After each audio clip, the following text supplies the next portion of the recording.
The morning sun glimmered through the glass panels of ABC Studios in New York City, casting a soft gold glow over the bustling set of The View. Crew members hurried across the floor, checking lights, microphones, and camera angles. The audience, a mix of excited fans and curious viewers, filled the rows with eager chatter. Today's special guest was none other than Keanu Reeves, the actor known for his quiet charisma, profound humility, and near-mythic reputation as Hollywood's nicest guy. When Keanu walked onto the set, the crowd erupted in applause. Dressed simply in a dark suit and boots, he smiled shyly, giving a small wave before taking his seat. His calm presence contrasted sharply with the usual energy of the show. He looked almost out of place among the host's lively banter and the flashing stage lights. Joy Behar, known for her blunt humor and unfiltered questions, greeted him warmly, but even in her smile, there was a hint of mischief. "Keanu," she began with her signature smirk, "you've got to be the most beloved man in Hollywood. How do you even handle that kind of pressure?" He chuckled softly, his voice low but steady. "I don't really think of it as pressure," he said.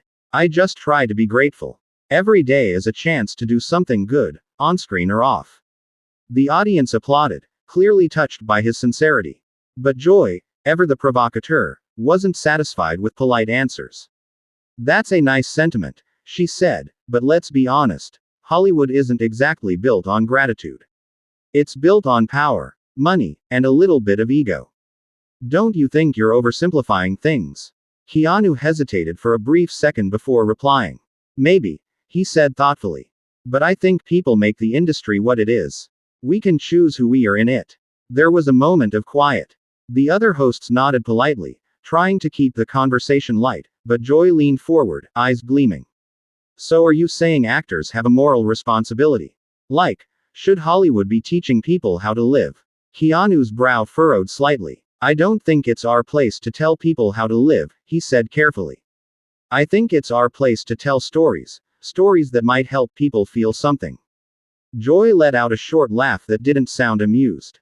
"That's a nice quote for a Hallmark card," she said. "But stories don't feed the machine, Keanu. The machine feeds on controversy, drama, and ratings. Isn't that what we're doing here today?" The studio's air grew heavier. The audience, unsure whether to laugh, stayed silent. Whoopi Goldberg glanced at Joy, sensing the tension, but before she could intervene, Keanu looked up, meeting Joy's gaze.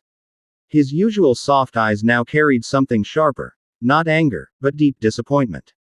"Maybe that's the problem," he said quietly. "We've turned conversation into competition." Joy blinked, momentarily thrown off. "Well, I'm just asking questions," she said defensively. "I know," Keanu replied, his tone still calm. "But sometimes questions aren't about understanding, they're about winning. And when that happens, we stop listening to each other." For a few seconds, the studio was completely silent. The cameras zoomed in on Keanu's face, still gentle, but filled with emotion. The audience didn't move, waiting for what would happen next. Finally, Joy laughed again, this time a little nervously. "You really are the philosopher of Hollywood, huh?" Keanu smiled faintly. "No," he said, "just someone who still believes in kindness." The audience applauded, a wave of warmth breaking the tension for a brief moment. But beneath the claps and cheers, everyone could feel it. A storm was quietly brewing between two very different worlds. This was only the beginning. As the commercial break ended, the hosts of The View shuffled their notes and straightened in their chairs. The air in the studio felt tighter now, charged with the kind of tension that wasn't easy to ignore. The earlier exchange between Joy Behar and Keanu Reeves had left an unspoken question hanging in the air, one that no one quite knew how to answer. When the cameras went live again, Whoopi Goldberg, ever the peacekeeper, tried to steer the conversation in a lighter direction. "So, Keanu," she began with a bright smile, "tell us about this new film. I heard you did your own stunts again. You just never slow down." Keanu smiled politely, nodding. "Yeah, it's a story about redemption. A man trying to find peace after losing everything." His voice softened as he spoke. "I think a lot of us are trying to find peace, in one way or another." The audience responded with gentle applause. But before the energy could settle, Joy jumped back in, her tone sharp. "Peace is nice," she said, "but let's be honest. Movies like yours are full of violence. Guns, fights, explosions. Do you ever worry that you're glorifying the very thing you say you're against? The words cut through the air like a blade. Keanu blinked, clearly caught off guard. Well, he said slowly, it's not about glorifying violence. It's about showing the human struggle beneath it. The choices, the pain. But the audience doesn't see struggle, Joy interrupted. They see a hero who wins with violence. Don't you think Hollywood has? The air inside the studio grew colder, though the lights above burned as hot as ever.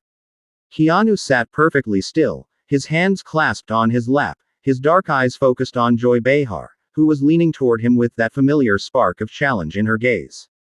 The tension between them was now impossible to ignore. It wasn't just an interview anymore. It was a test of patience, values, and restraint. Keanu's voice remained calm, but there was an unmistakable firmness to it now. You know, Joy, he began, art doesn't always exist to make people comfortable. Sometimes, it reflects the darkness that already exists in us. I don't make movies to glorify violence. I make them to show the cost of it. Joy raised an eyebrow, folding her arms. That sounds poetic, she said sharply, but you've built your career. For a long moment, the studio sat in heavy silence. The red recording light on the camera blinked, casting a faint glow over the tense scene. Joy Behar sat back in her chair, a hint of smugness still lingering on her face, while Keanu Reeves looked at her with an expression that mixed disbelief and disappointment. The tension had reached its peak, and the audience didn't dare to breathe too loudly. Keanu's jaw tightened. When he finally spoke, his voice was low, but every word carried weight. You think what I do is about pretending to be a hero. He said softly. You think those films are just about fighting. You don't see what's underneath them, Joy. The pain. The grief. The sacrifice. Joy smirked slightly, as if she'd expected that answer. It's still make-believe, Keanu. You play pretend for millions of dollars while the rest of the world deals with real problems. That was the line that broke something inside him. He leaned forward, his calm composure cracking just enough for his voice to take on an edge. You think I don't know about real problems? He asked. You think I've lived some perfect life just because I act in movies? You have no idea what people carry, even the ones who smile the most. The studio audience stirred, sensing the shift. This wasn't scripted. This wasn't entertainment. Keanu's words were raw, trembling slightly at the edges. I've lost people, he continued, his voice steadying as he spoke. I've seen suffering. In others, in myself.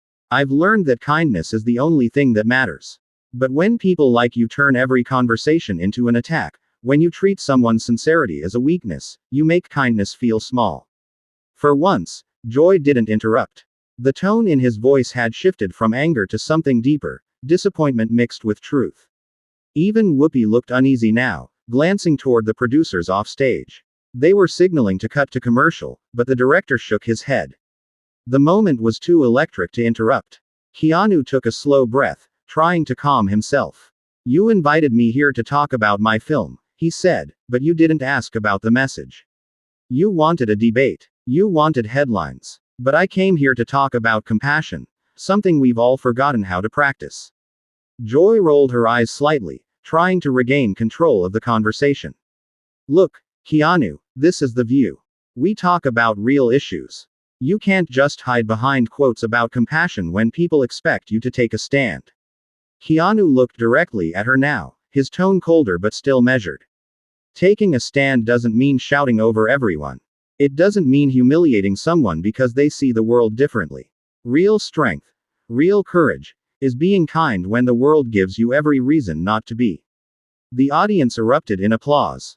Even those who had come just for entertainment could feel something powerful in the air. Joy shifted uncomfortably in her seat, clearly unprepared for the crowd siding with him. Whoopi tried to step in once more, her tone careful. All right, let's take a breather. But Keanu wasn't finished. No, Whoopi, it's okay, he said, his voice calmer now but unwavering. This is important. We live in a time when shouting gets more attention than empathy. But if we lose kindness, we lose everything that makes life worth living. For a moment, the entire studio was silent. Then, slowly, the audience began to applaud again, louder this time, rising to a standing ovation. The sound filled the room like a wave, echoing against the studio walls. Joy looked down at her notecards, suddenly speechless. The show's crew motioned once again for a commercial break, and this time the screen finally faded to black. Backstage, however, the story wasn't over. Keanu stood alone near the curtain, his breathing slow, his eyes distant. He hadn't raised his voice or stormed off, not yet. But something deep inside him had shifted. He had faced judgment, misunderstanding, and mockery, and for the first time in years, he had let the